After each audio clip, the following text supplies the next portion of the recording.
Good evening. Welcome to Athens City Council. Tonight is Tuesday, November 13th, 2007, and this evening City Council is meeting in a series of, well, just a couple of committee meetings. First, Planning and Development, then Finance. Planning and Development Chair, Debbie Phillips. Thank you. The first thing on our agenda is a presentation and some recommendations from the Floodplain Task Force. This is a group that's been meeting for, 8 or 9 months at least. We've had Elaine Getz, who's been working for City Council to help us review our floodplain regulations and look into recommended improvements in those so that we'll be prepared for map modernization when that comes through, and so that we can work toward enrolling in the community rating system. We also have several members of the task force here tonight to help with the presentation. John Gutekanst and Mike Knoll are here as well. So Elaine, thank you, and take it away. Okay. So as Debbie told you, this is the report from our Floodplain Regulations Task Force. We have been meeting pretty regularly since April. This is the list of members of our Floodplain Regulations Task Force. I'm not going to go through all the names, but I want you to note that there are many people from many different sectors of Athens. We have government officials, homeowners, business owners, university representatives, etc. So this was a collaborative effort between many people with many different perspectives, and it was a great group. We worked hard looking at this complicated issue, but I think with a few exceptions, we're pretty pleased with the recommendations that we're going to make tonight. So the goals of the presentation is to explain why we need to update our floodplain regulations, and then to introduce our recommendations. So first, why do we need higher standards? I'm going to go through this.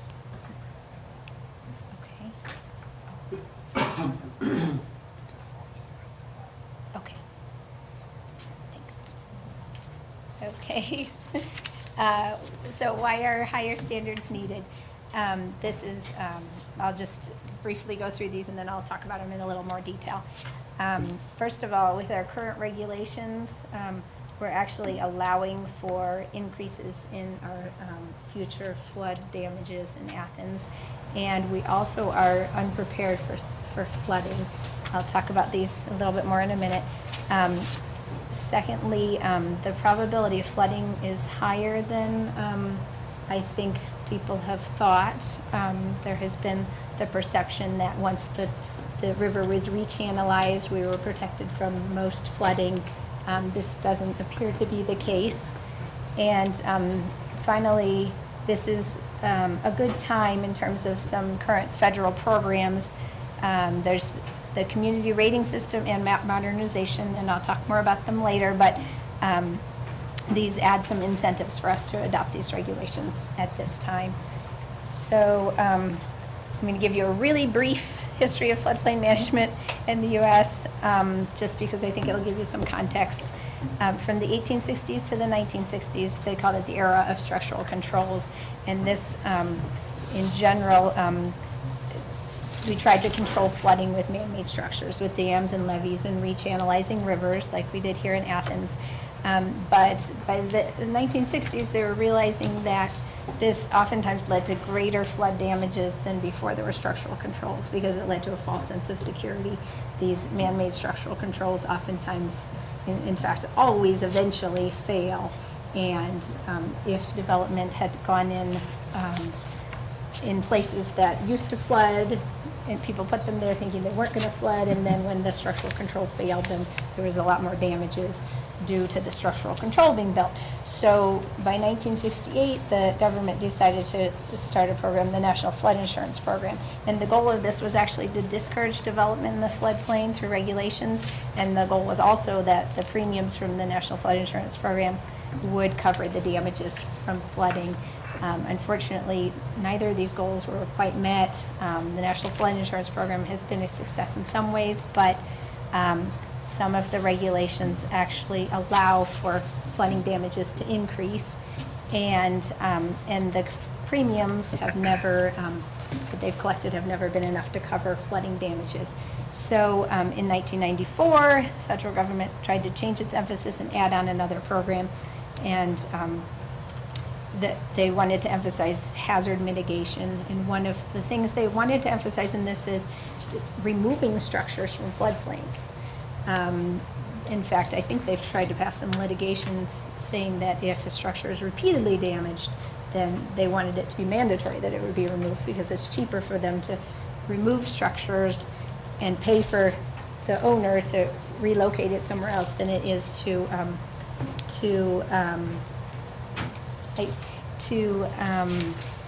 keep fixing it. So, but that no legislation has actually been passed doing that. But there's also a voluntary program called the Community Rating System that we're hoping to enroll in. I'll switch to this. This is a voluntary federal incentive program to encourage good floodplain management and to prevent increasing flood damages. In this program, the reward for enrolling in it is that insurance premiums are reduced by increments of 5% for each class achieved. You started at a class 10, you work your way down to class 1. And in Athens, collectively, insurance premiums of about $300,000 are paid each year. So if Athens was to achieve a class 8 in the community rating system, it would save collectively, again, citizens of Athens, $30,000 every year on their flood insurance premiums. So this is a nice benefit, but the biggest benefit of the community rating system is that it's working to prevent increasing flood damages. So the CRS gives credit for public information programs, for better mapping, and for stronger regulations, which is where what we're recommending tonight comes in, and for flood damage reduction programs and for flood preparedness programs. So I was hoping that Michael Hughes would be here tonight to give us an update. Our task force worked with Ilgard to look at all the data that we have on the floodplain and on the river and on flooding in Athens, and he has a report that he's given to the mayor, and he is going to try to come and present some of that, but since he's not here, I'll try to do this quickly, and it would have been nicer to hear straight from him. He's a fluvial geomorphologist who's really an expert in the field, but I'll summarize this anyway. So are we going to flood? Yes, we are going to flood here in Athens sometime. When will it flood? We don't know. You can never predict such things, but recently we had flooding damage when we had 18,800 cubic feet per second peak flow in the Hocking River.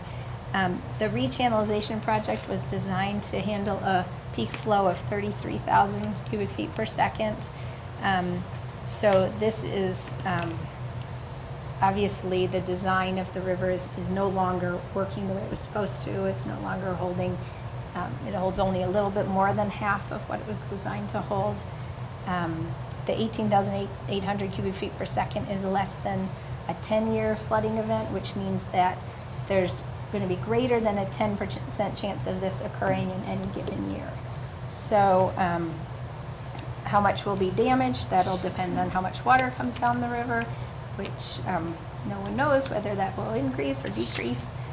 It's been low recently. That's one of the reasons we haven't seen much flooding, but if we get more rain, or a lot of trees are cut down and there's more runoff into the river, then we may be seeing a lot more water in the river, and then we'd be seeing a lot more flooding. So from our natural hazard mitigation plan that the city completed a few years ago, if we had a 100-year flood, 30% of the land area of Athens would be inundated, and approximately 28% of the structures in Athens would be damaged, and there'd be $244 million of damages from a 100-year flood. Now this is the extreme case. We're really more interested in the lower event, but we don't have data for that. So flooding is the most probable natural hazard risk for Athens. It's approximately 30% of our natural hazard risk. So this is something we really need to be paying attention to. Flooding is a serious issue for Athens. This is just a quick visual for you. It shows all the dots show structures that are within our 100-year floodplain. You can see there's a lot of them. There's a high concentration in the near east end, the far east end.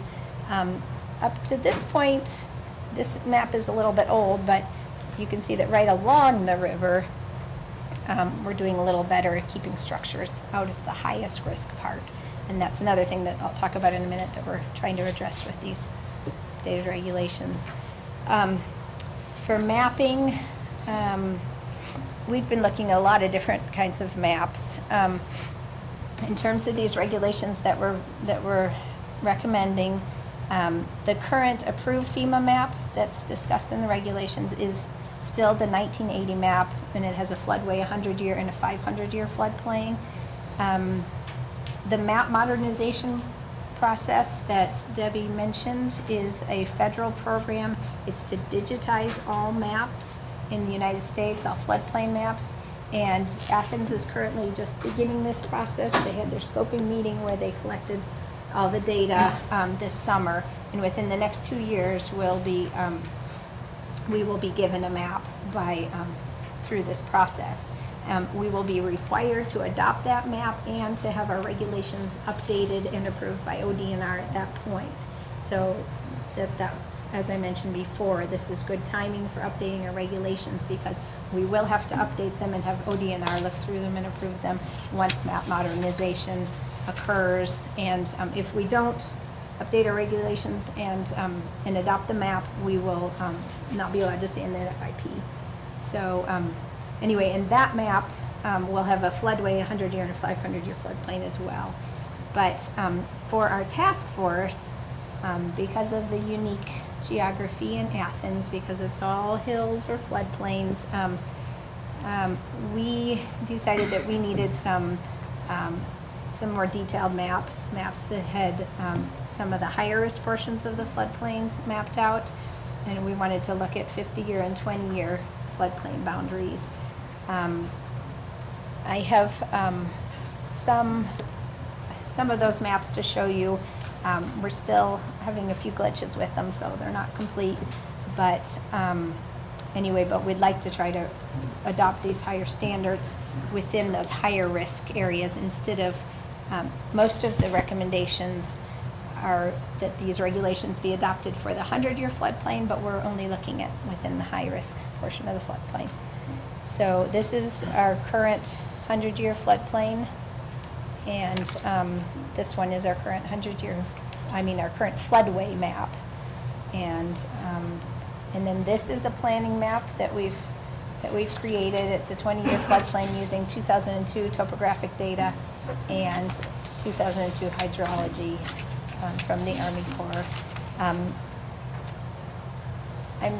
I'm not, I didn't give this to you because I'm not positive that it properly reflects all our data at this point. And this is a 50-year floodplain. This was using 1980 hydrology and 2002 topography. And I don't think we have time to discuss the reasons for that difference now, but I'm just showing you some of the maps we've created. So this was the purpose of our floodplain regulations task force. We were to present recommendations to City Council for changes in their Athens City floodplain regulations. And we wanted to make these recommendations within the context of the City Comprehensive Plan, the Natural Hazard Mitigation Plan, and then 3 source documents that contain recommendations. One is the No Adverse Impact Toolkit from the Association of State Floodplain Managers. That's a professional National Association of Floodplain Managers. From the Ohio Floodplain Regulation Criteria, that's an ODNR document they put out every year, and FEMA Community Rating System Coordinator's Manual, which is this big document. So all of those 3 documents have recommendations for how to update your floodplain regulations to prevent increasing flood damages on your floodplain. So from those, we compiled 31 standards that they suggest. And out of those 31, we decided that 11 of them we didn't want to adopt at this time. And this is this sheet right here, this Excel spreadsheet. So the third page on here are the ones that we are not suggesting that we adopt. The first 2 pages are ones, and well, let me say, the 4th page has one that we did not have enough information to make a decision on. But the first 2 pages in the pretty colors are our recommendations. Most of them are in an alternative form from how FEMA or ODNR suggested them because, again, of our unique geography here in Athens. And, but they're in 7 different areas. The pink ones are ones to prevent new development in areas of high risk. And mostly these are just in the floodway and, or the 20-year floodplain. Again, I didn't, probably didn't define this. A 20-year floodplain is the area in which flooding, there's a 5% chance in any given year that you will have flooding in that area. So it's, you know, that's a fairly substantial risk. The green one is protecting new developments. The blue one is preventing water displacement on existing structures.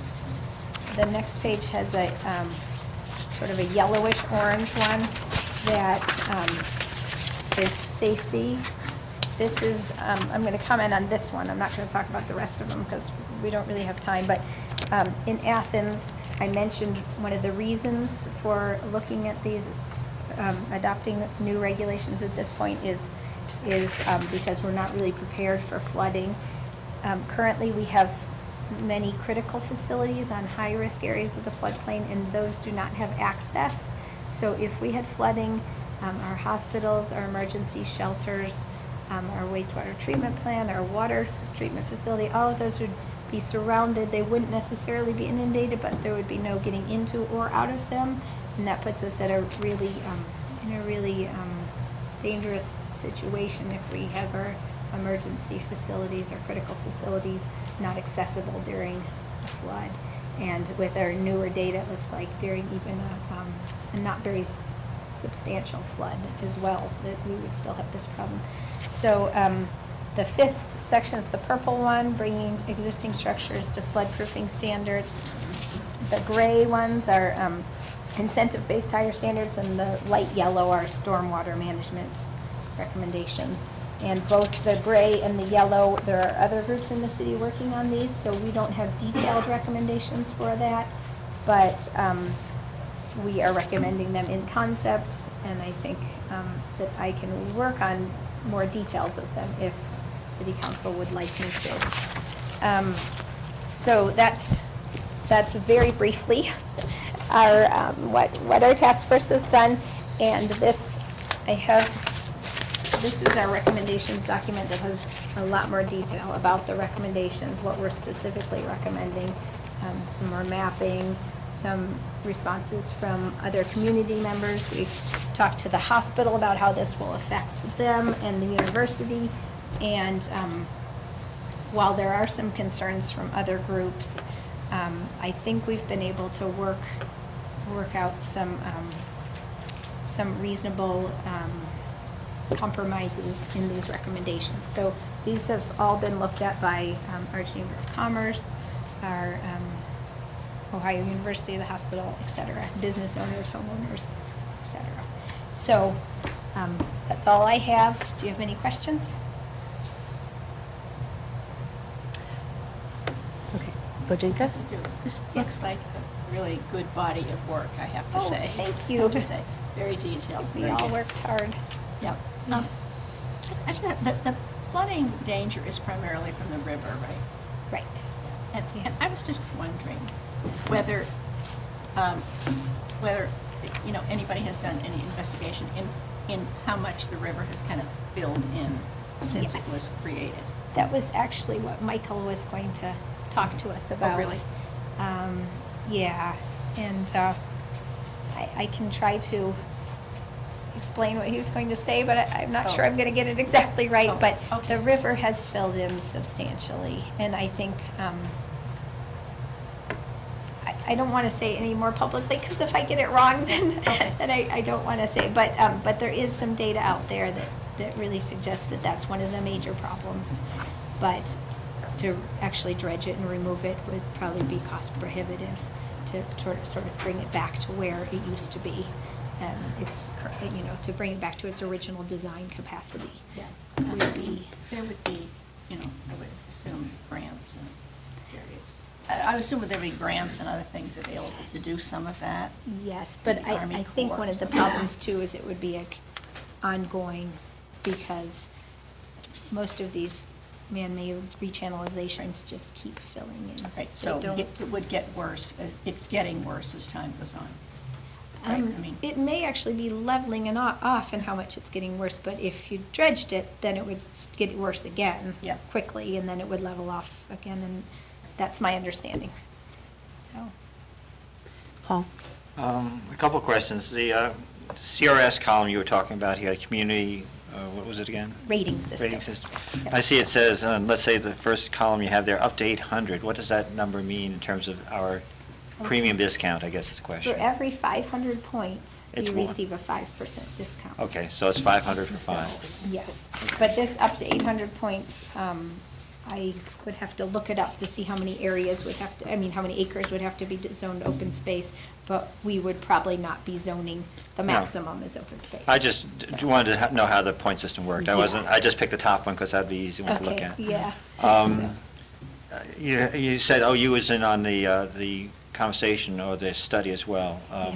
I'm aware about 10 years ago, they had a presentation about their flood level.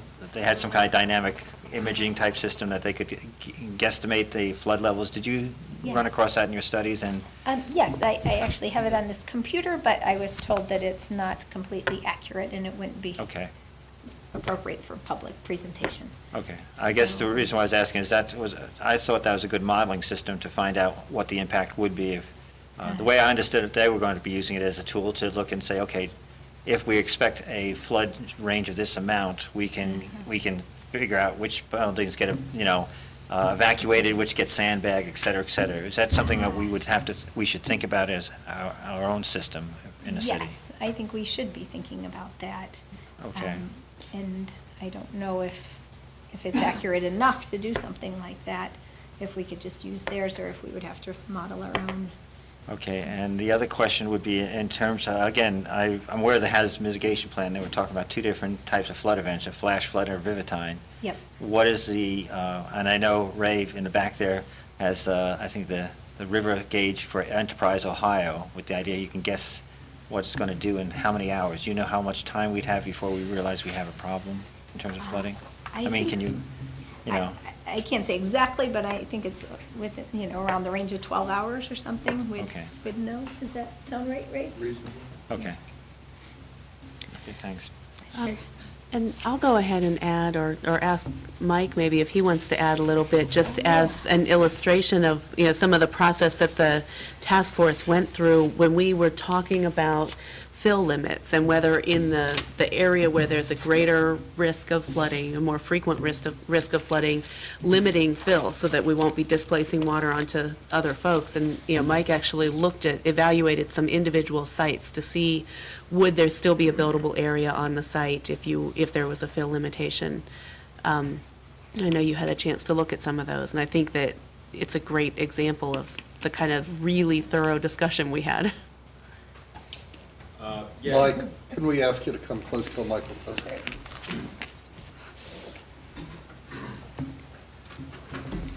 I think being an architect, I was somewhat concerned about what the overall effect would be for our profession as a whole in the city and whether or not we could work with the ordinance as being developed. So I took a look at several different sites on East State Street, since that is the prime development area that exists in Athens, and one of them was the Columbia Gas site, which as you look what's there, it's probably, other than the Renzelli site, it's probably one of the largest sites that someone will eventually develop. And with that, fortunately, was able to identify a site plan that had contours listed, or point contours or point elevations listed, so that I could do an overlay and determine where the 100-year line is, where the 20-year line flooding area would be, and took the ordinance as it is and did just a real brief study of that site to determine, okay, if I was a developer and had purchased that site, what would be some of my options?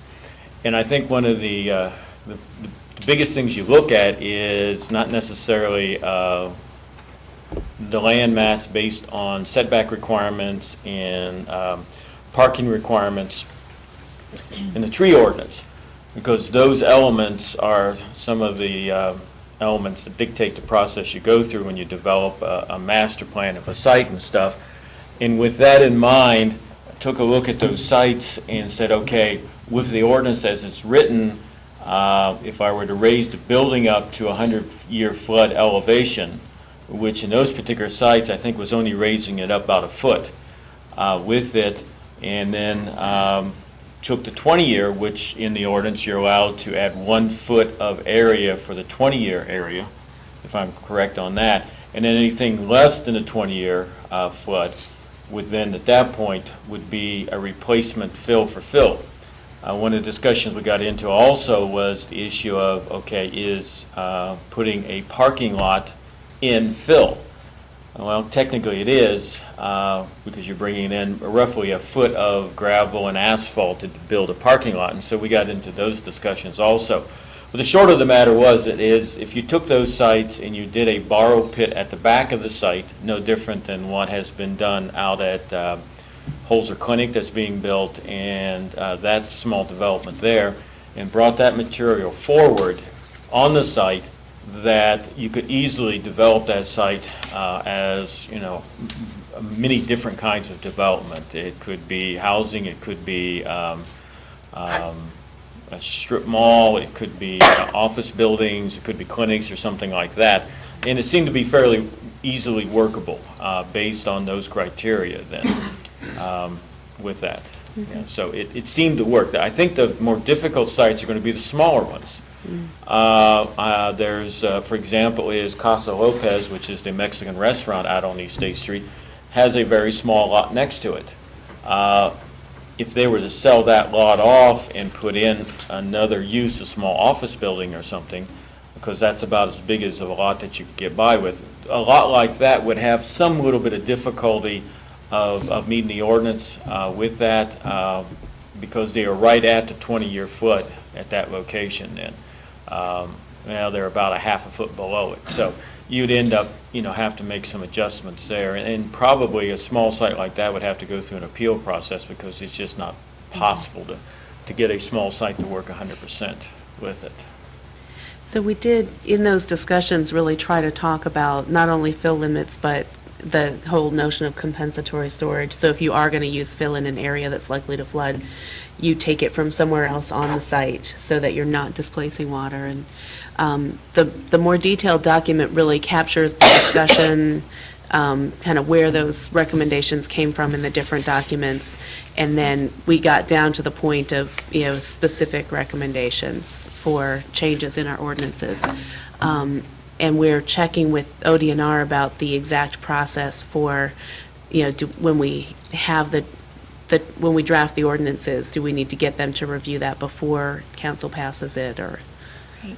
So.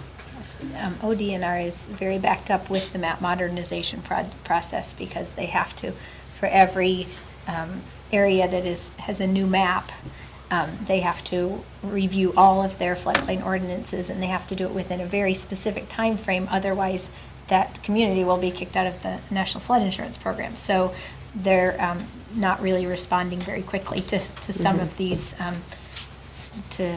questions that we've had for them, because they're very busy making sure that these communities, and when our turn comes, they will be focusing on us as well. But for now,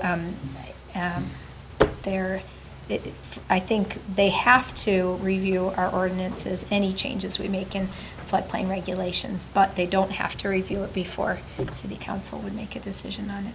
Okay. I'll mention that Bob Eichenberg joined us. He's been part of the task force as well.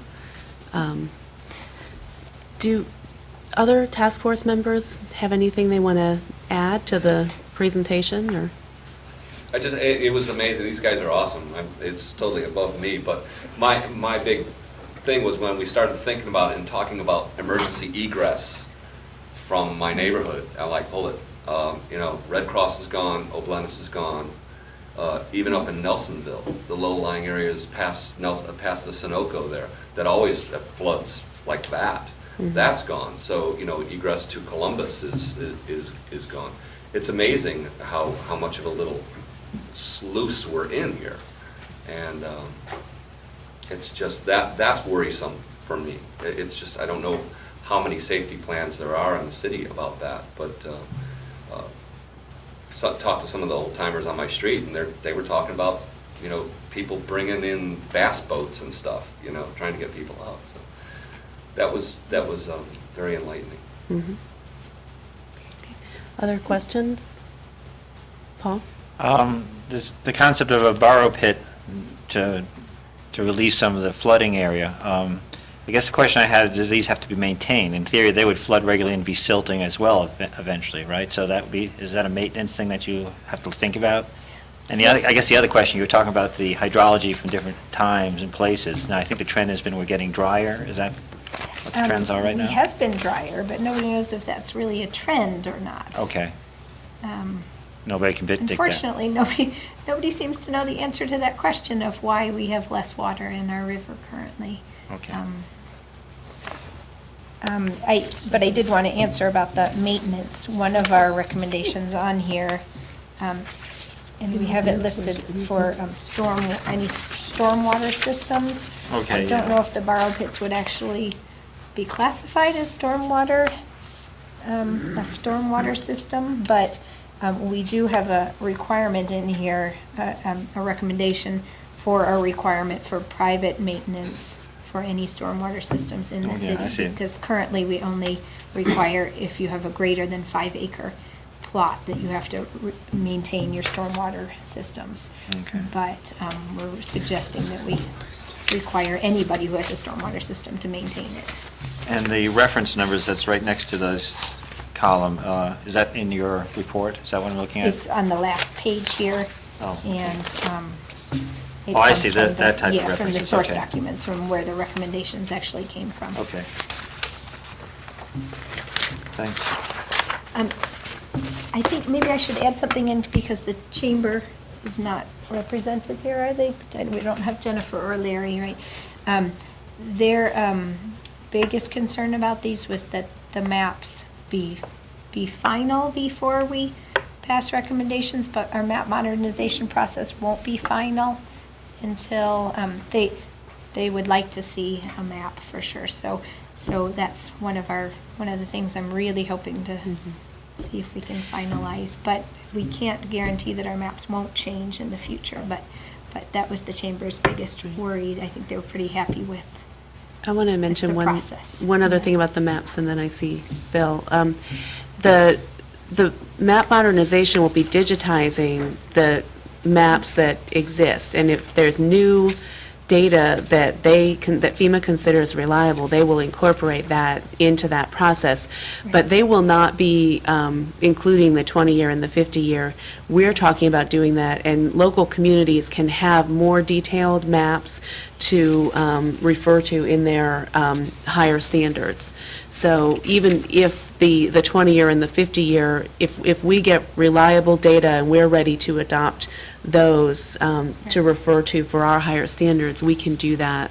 It will not be part of the FEMA map, but we can have ordinances that refer to those more detailed maps. So, Bill. For 11 years, I owned a place on the Ohio River and experienced a couple of floods, I think more than one of which Councilmember Bain helped me clean up from, if you'll remember a nasty, nasty job that we recovered from there. And it is more than an eye-opening experience to go through this. I would question the 12-hour notification that you think that you have. I know one Saturday I was laying on a dock watching my dog swim in the water and thinking that I see the river come up just a little bit.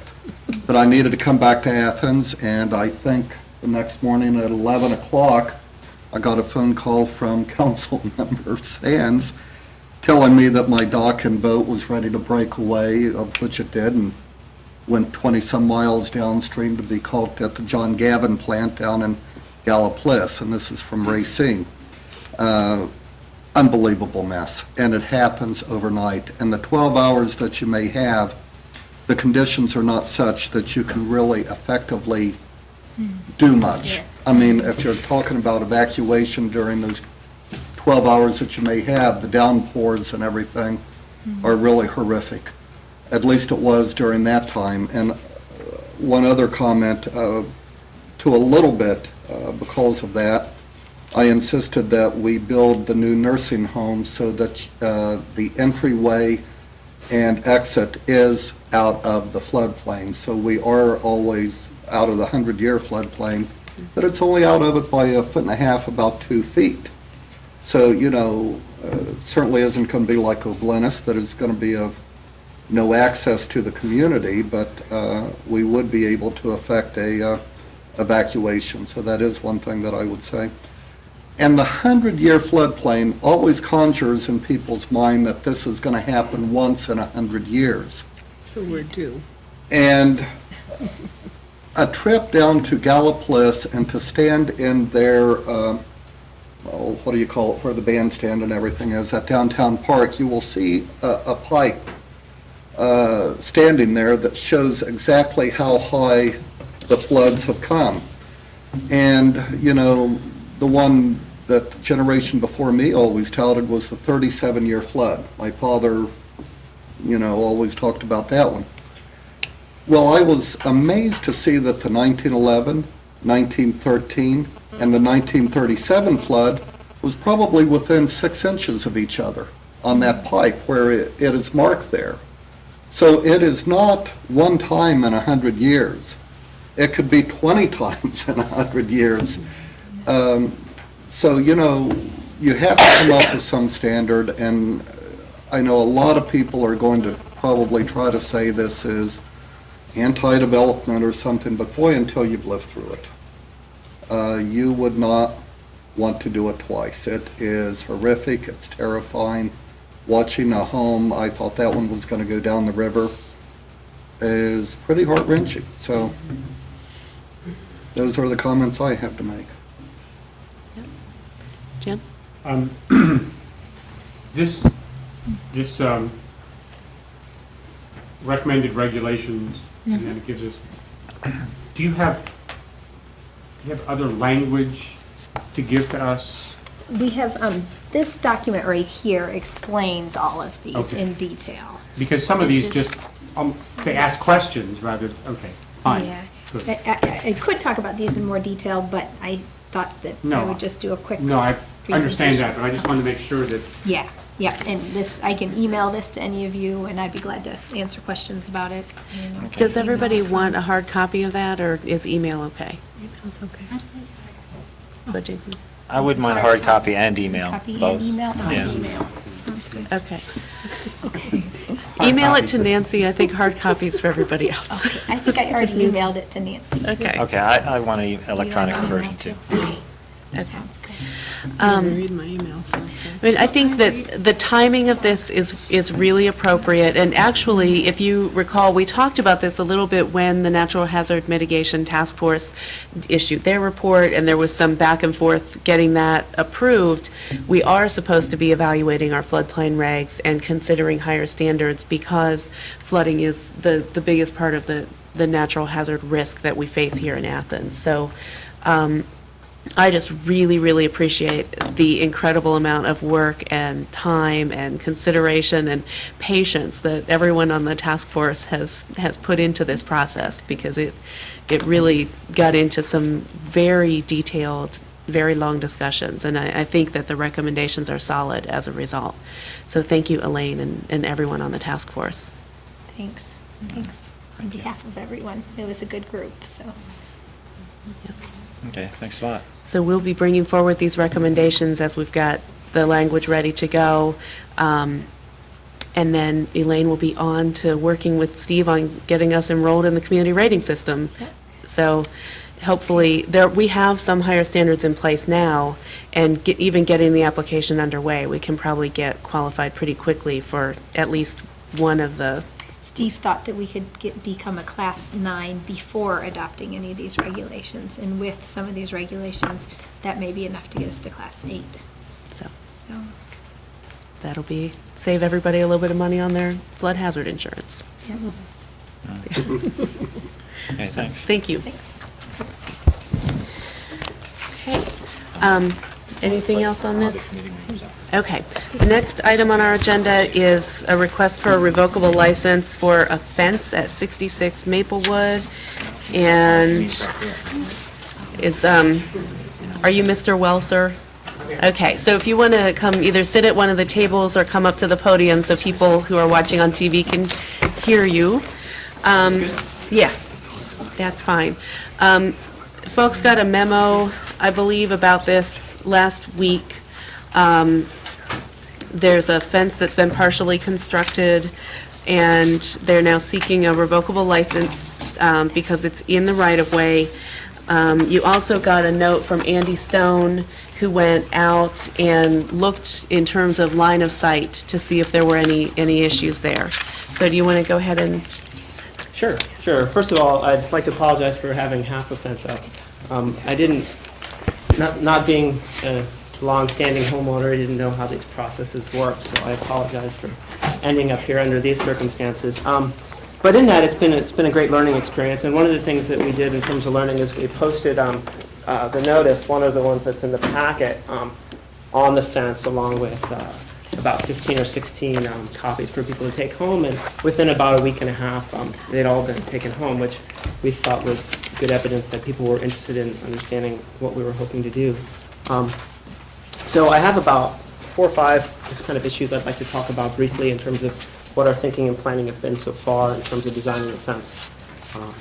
And basically what we tried to do is we tried to strike a balance between a number of things. One would be the interests of pedestrians and vehicles passing that corner. The next would be safety of children, both our own children and children from the neighborhood that would be playing in our yard. And aesthetics and landscaping. And then also creating a family living space that's outdoors. It's kind of a long-standing tradition in our family to use the outdoors as a place to interact with friends and neighbors. Finally, we also wanted to make a design that we thought was in keeping with the architectural style of the building and the precedents for small town USA. And so we were trying to look for a nice fence that we thought was consistent with that. Okay. So in terms of the vehicles and pedestrians on the front corner of the lot, across the entire front on Maplewood, and as well as the first, I believe, about 20 feet back onto Watt, the height of the fence is between 30 and 36 inches. Also, the fence through that entire range is an open design, as you can see from the photos that we included. It has a lattice on top, 8 inches of space, I believe, in the shorter version, and the taller version on the inside of the lot, it's a foot. And then also the slots on the bottom are separated by a space of about 2 or 2.5 inches. And we did that for a couple reasons. One is that we wanted to make it possible for people to see through the fence, especially at a 45-degree angle, which might be of a concern if you were in a vehicle and traveling and concerned that a vehicle might be coming from the other side. You can actually see through the fence quite well at a 45-degree angle. And another concern was that we wanted it to be set back from the sidewalk so that pedestrians, when people are walking along the sidewalk, would have space to move around, would not feel crowded onto the edge of the sidewalk. And so it's set back, I think, at least 4 feet on the one side and more than that on the front. And also the fence follows a natural contour in the lot. The lot is not flat. It's raised up a bit from the street level, and the ground raises up to it. And so it follows kind of the edge of that raised area. You'll find that if you go and take a look, if you legally stop in a vehicle at the stop signs in the corner, the fence does not obstruct your vision, at least in our van it doesn't. I guess if you had like a 1970s Cadillac, you might be set back far enough that you would not see. But for the great majority of vehicles, if you pull up and stop at the stop sign, the fence is not actually blocking your view of the road. And also I checked, and I have some photos that are in the packet, about backing from the driveway. And that while the vehicle is not yet in the road, you can see fully down both sides of the block. Okay, and so our next issue after vehicles and pedestrians is safety of children. We have 2 young daughters, and they're both very active and like to have friends over and like to play. And we live on a corner lot. And the majority of our lot is on the outside of the building because of the setback requirements by the city. And so for space for growing kids to play with, we would like them to be able to use a variety of the yards in the different sides of the yard. One of the things that we're concerned about is traffic. We don't want the girls to go into the yard or into the street, and obviously, you set rules and, you talk to the children. That's kind of your main line of defense. But having a physical marker is actually also a very helpful means of making sure that they comply with those requests to actually stay in the yard. We had a neighborhood friend over, and my wife was outside with them. She was transitioning to go inside to the bathroom, so I came out. And the moment I came out, they ran around the house, and there was a cat out there, so I went to look at the cat. And then they were in the corner of the street, and I was like, well, that didn't take long. And it's the sort of thing where, you do your best in terms of setting up the rules, but sometimes the kids don't comply with those sorts of things.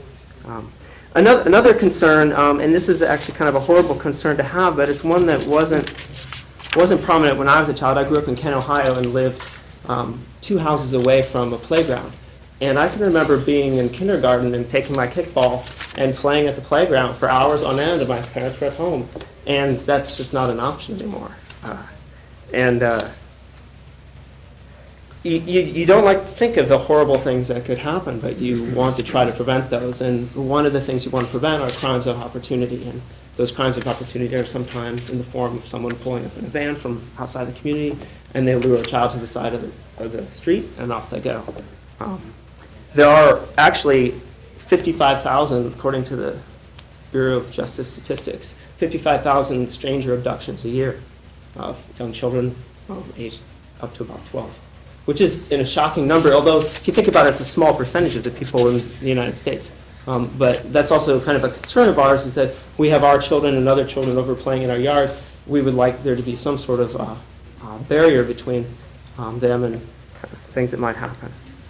That said, though, we don't want the barrier to be complete, and our next concern has to do with outdoor living space. And like we said, that we like to entertain and have people over and use our outdoor space, including the front porch and the side yards, in order to have people over for picnics and that sort of thing.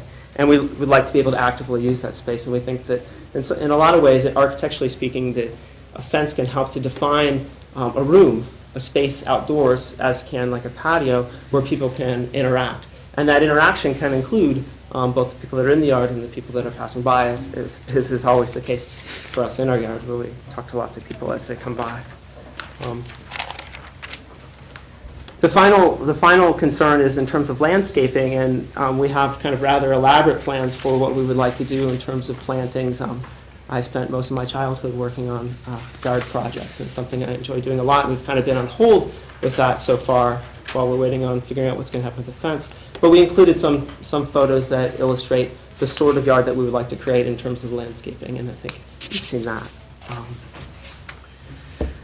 And then finally, we would like to just try to have the design fit well with what people in the neighborhood kind of think and see, and so we're definitely interested in hearing. We've talked to, I would say, about 30 of our neighbors. And in general, the people have been very supportive. A few people have been worried that having a fence in the front yard makes the house seem unneighborly. And it's funny because having a low decorative fence in the front yard is, to us, was the motivation to be able to spend more time in that space and more actually interacting with their neighbors. So to us, that's a little ironic, but I can understand that concern. But I also think that those sorts of fences, a low decorative fence, is a standard feature. I mean, it's like the white picket fence of Norman Rockwell sort of paintings or something. It seems a pretty standard thing of small towns.